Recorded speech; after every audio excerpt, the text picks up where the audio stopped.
Hi, I'm Kaylee, and these are the 10 worst, most horrid, awful books that I read in 2021.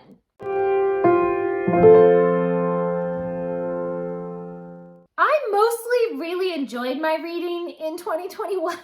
There were actually pretty few books that I gave 1 or 2 stars to, but the ones that I did give them the 1 or 2 stars, they were pretty awful. I have to say, they were pretty bad, yeah. But before we dive in to the truly awful, horrible, terrible books that I read, I'm gonna reach back here to our Booktuber Shoutout book, and we're gonna shout out somebody randomly. Today's shout out goes to Liz Reads. I will leave a link to their channel down in the description. Be sure to go over and subscribe to them. And if you haven't already, please do subscribe to this channel and give this video a thumbs up if you read some pretty awful books. So let's dive right in. Here we go.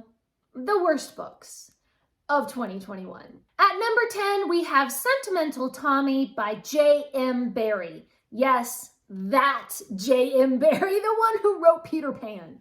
And I have to say, kind of the same things that I didn't like in Peter Pan are also the same reasons why I didn't like Sentimental Tommy. In Peter Pan, Peter is really selfish and mean, and he's supposed to be the hero, and he's kind of a jerk. And Tommy is also pretty much a jerk. He's very charming. So one minute he'll do something and you go, oh, Tommy, that was so lovely. That was so sweet. Oh, you're such a great guy.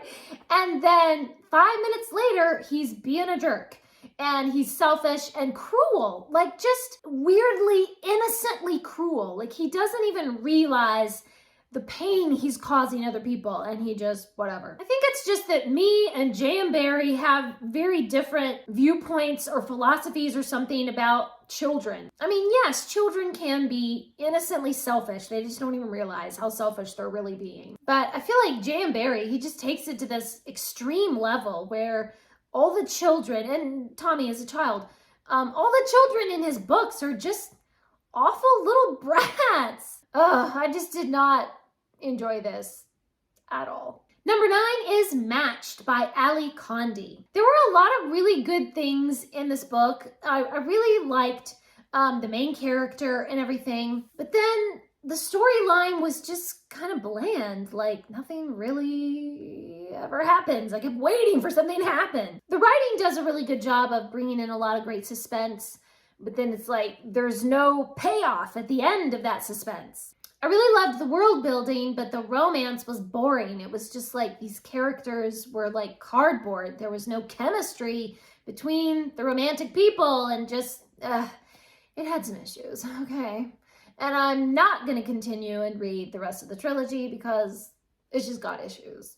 Number 8 is The Boatman's Daughter. This is by Tom Durwood. I actually really liked the beginning and the middle of this story, and then at the end, the main character, who's supposed to be the good guy, I mean, I don't want to give spoilers, but they do something very immoral and violent, and I was just like, what?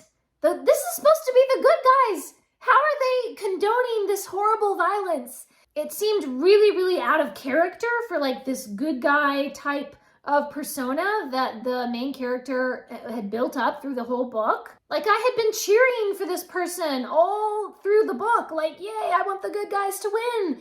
And then, oh wait, the good guys are super violent and mean and horrible. But it completely ruined the whole book for me. So, oh well.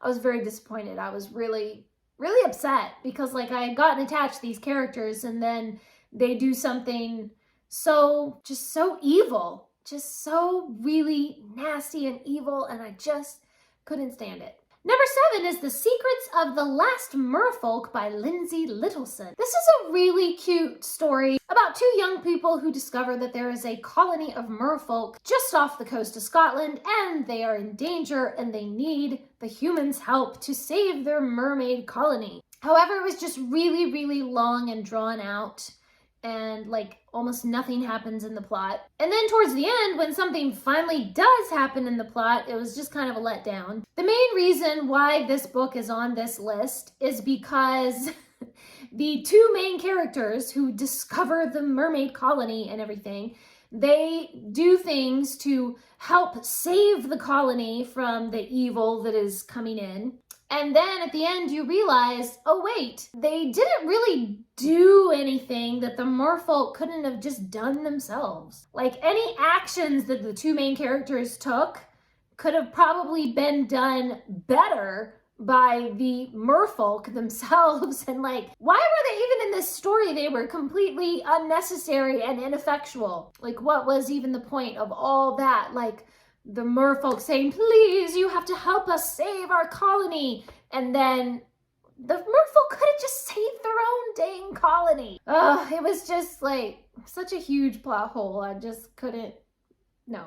Number 6 is Emma Brown. This is by Claire Boylan. The first, I think, 2 or 3 chapters are from an unfinished manuscript by Charlotte Bronte, and then Claire Boylan tried to finish the story in Charlotte Bronte's style. And I think she really missed the mark. I just didn't like the direction that the story took. The writing style did not really mimic Charlotte Bronte's writing style very well. I mean, it did fine, it was okay, but it just, I don't know, I felt like it took it in this really dark direction that I just feel like, wow, Charlotte Bronte would not have written that. So it was just a really big disappointment. And I mean, when you come into a book and you already have really high expectations and you're comparing it all the time to Charlotte Bronte, like one of the geniuses of literature, then of course you're going to be disappointed. So, Number 5 is Lycanthropy and Other Chronic Illnesses. There were a couple of things that I did like in this book. I think they do a good job of exploring the feelings and the emotions and the psychology of having a chronic illness.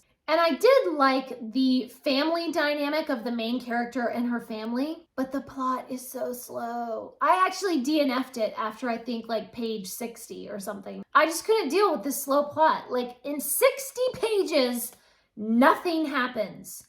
Nothing. I'm sitting here trying to think, wait, anything happened? Nope. The dialogue was just really boring.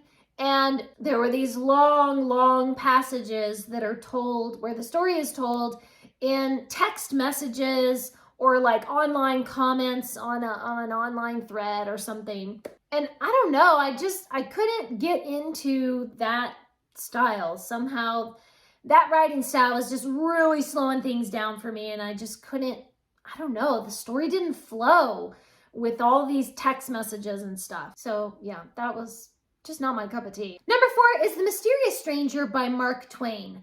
This is a story of some village lads, and they meet a stranger on the road, and it turns out that the stranger is Satan or a demon or something like that. This is just the most horrible story because they like befriend him not knowing who he is, and he has all these supernatural powers and stuff. But then the townsfolk begin to suffer from all these weird things. It's just really, really disturbing. And I have to say, maybe I wouldn't hate it so much if there was an ending. But Mark Twain kind of abandoned it and then came back to it and abandoned it, and he died before he ever actually finished it. I mean, Mark Twain himself said it was unpublishable, and I think he was right. It's terrible. The story just kind of meanders around, and there's no real, like, concentrated plot line. It's just these random things that keep happening to townspeople and stuff. Definitely not Mark Twain's best work. Number 3 is The Mysterious World of Agatha Christie. This is a biography of Agatha Christie that was written, actually, I think the year before her death. So weirdly, there are a lot of things about her that are actually incorrect in there. Somehow this person didn't do their research, or they were trying to maybe respect her privacy or something, I don't know. But they got a bunch of things wrong about her family. And then, I mean, if you just like look it up on Wikipedia, look it up in any little biography of Agatha Christie, and then you'll see like, well, obviously he was wrong. Why did he write that? I don't know. It's just, there was a lot of things that was like, well, that doesn't seem right. So yeah, this is terrible. Don't read this. Find some other biography of Agatha Christie that's better written. Number 2 is Bronte. This is a graphic novel by Manuela Santoni, and it's a biography, I guess, of the Bronte sisters. And I'm just not really even sure what this is because it doesn't really match up with the facts of what we know about the Bronte sisters. It portrays their personalities as being like really belligerent and aggressive, but somehow that's supposed to show like their independence and how they're feminists or something, but they're just angry all the time.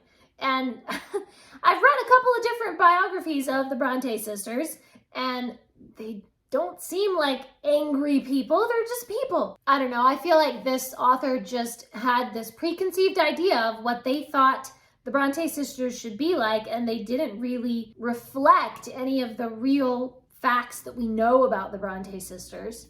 Or even if you just read their books, They don't seem like some, angry, aggressive, belligerent person wrote that book. I don't know where they got like this idea of what the personalities of the Bronte sisters were like, but it just really rubbed me the wrong way. And number 1 is Unearthed, a Jessica Cruz story. So this had so many issues, so many. But the main issue and the main reason why I hated it so much and the main reason why it is number 1 on this list of my most hated book of all of 2021 is because the main character, Jessica Cruz, who I thought was supposed to be, a Green Lantern superhero, she assaults an officer of the law. Now, the last time I checked, heroes are supposed to help law officers, and not assault them. So there was just some really messed up stuff in this book. Just immoral and really, ugh. If you want to know more about why I hated this book so much, you can always go over to my Goodreads and read my very lengthy review over there. I just felt like there were a lot of negative messages in this book, a lot of dangerous messages too, a lot of dangerous messages like condoning violence and things. Oh man, I just hated it so bad. And even all those negative messages aside, the story just wasn't even that good. She's not even a Green Lantern yet. She doesn't even have Green Lantern powers or anything. This book just made me so angry. So much. Ugh. Okay, those are it. That's it. 10 books that I super hated. Please leave me a comment down below and let me know what is a book that just made you so disappointed or so angry or just like, I want to throw this thing at the wall. But we don't throw books at the wall. I do not condone book violence. Please leave me a comment down below and let me know what is a book that you just super hated. Thanks for watching. Please subscribe and remember, the right book in the right hands at the right time can change the world.